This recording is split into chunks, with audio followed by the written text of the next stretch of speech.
Yeah, we moving up.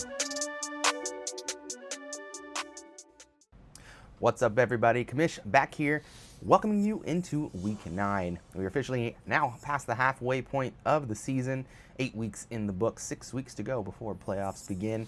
And we've noticed that you've seen a lot of my face and you've seen a lot of Chief, but you probably haven't had a chance to learn or know some of the other team owners that are in this league. So today, we're actually bringing you an exclusive interview with the owner of San Diego Pirates, my little brother, Adrian, all the way out in San Diego. So, enjoy. Thank you so much, Adrian, for taking the time to speak with us, and we'll go ahead and jump in with our first question. We know you started off hot this season, 3-1 start, but then had a 3-game stretch, 3 losses in a row.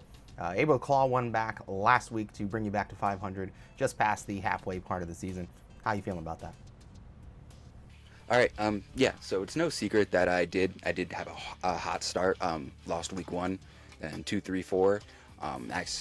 Exploded. A lot of points scored for my team. Definitely a statement made that I was coming into the season trying to win it all, and then I hit this little mid-season collapse. I want to see it as a small bump in the road. I definitely was coming into this week panicking, and reaching that point 500. It's sobering, especially coming in so hot. 3-1. Now I'm 4-4. It's a good moment to kind of take stock of my roster. Take a look at these upcoming bye weeks. So I'm going to be losing soon to bye weeks. It's not fun. It's not fun at all. Having such a hot start and then having to fight just to come back to point 500 at the midway point of the season. It's not what you want. Getting closer to the playoffs with the playoff position, but I'm also not letting this define my season. I just definitely am going to continue proving that I am a threat to the league this season and that I have a chance to take it all. So reaching point 500 at the midway season sucks, but it's a small blip on what is hopefully going to be a beautiful rest of the season. Well said indeed. Now, heading into your 8th year here in TLFL, looking historically, you've actually only finished above 500 one time a couple years ago, back in 2023. What do you think it's going to take to actually replicate that effort and secure a playoff spot for this year's playoff? So yeah, coming in, this is my 8th season. I've only reached over point 500 once in 2023. Not a fun fact to talk about or think about, but yeah, I definitely don't. I don't want to replicate the effort I made in 2023. It was a good effort, and I had a good season, but I did not win it all. So it's not something I want to replicate. It's something I want to build on. 2023 was definitely a turning point in how I viewed the game of football and fantasy football. 2024 was a tumultuous season to say the least, with starting off with auto draft. It's just like reaching point 500 at the halfway mark of this season. I'm not letting that type of statistic define my overall career. It's just not every head coach starts with the best record or the best career, but I've definitely shown that I'm capable and that I'm a threat. It's just polishing a lot of those mistakes. And I'm definitely looking forward to how this season turns out, how the 2026, 2027, and subsequent seasons look, especially with how I keep refining and polishing my knowledge as a head coach. But definitely not a fun statistic, but I'm just going to keep pushing until that's no longer a statistic I have. Well, it definitely seems like you learned a lot from that auto drafting. It seems like this year had a little bit different of a draft strategy once you actually attended. A lot of young guys, right? Really youthful on your team. A lot of 2nd and 3rd year guys. Roma Dunze, Tucker Kraft, Huge, JSN, and of course, starting quarterback Bo Nix. What gives you so much faith in a lot of these young guys, and how do you think that's going to be able to help you get into the playoffs and hopefully take you all the way?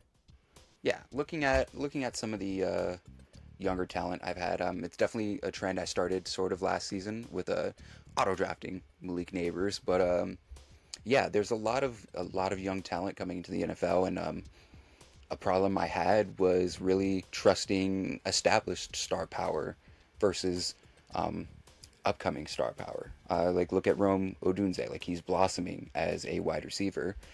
You look at his situation, his draft position, and everything, like the context of his career coming into his sophomore season. He's below somebody on the depth chart who is also a former first round pick. Rome Odunze was ninth overall last draft, and DJ Moore was the 24th overall draft pick in the 2018 season.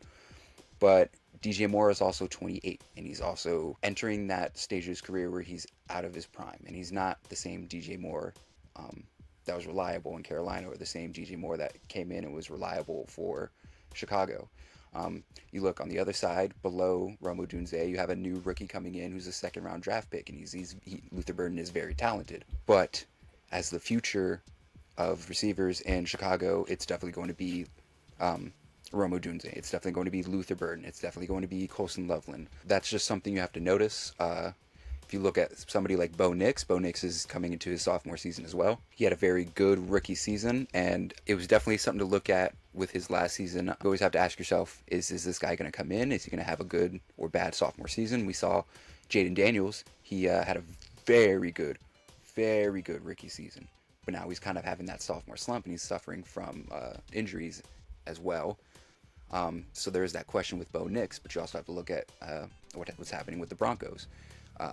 Drafting R.J. Harvey, signing J.K. Dobbins, adding Evan Engram to the group of weapons that Bo Nix has, putting more trust and truly valuing Troy Franklin as a wide receiver 2, keeping Cortland Sutton there as a wide receiver 1. Bo Nix definitely has the weapons around him. He's a threat in the air. He's a threat on the ground, proven this season and last season. So just looking at that young talent, I don't think there's anywhere for Bo Nix to go but up. You have to look at that and put some trust into Bo Nix. JSN, Jackson Smith Najigma, there's nothing really you can say about him. You just have to quite literally look at his career coming in. He was behind DK Metcalf, but he was very obviously extremely talented, to the point that he was encroaching on a lot of DK Metcalf's targets. He was definitely blossoming as the wide receiver 1 without being the wide receiver 1.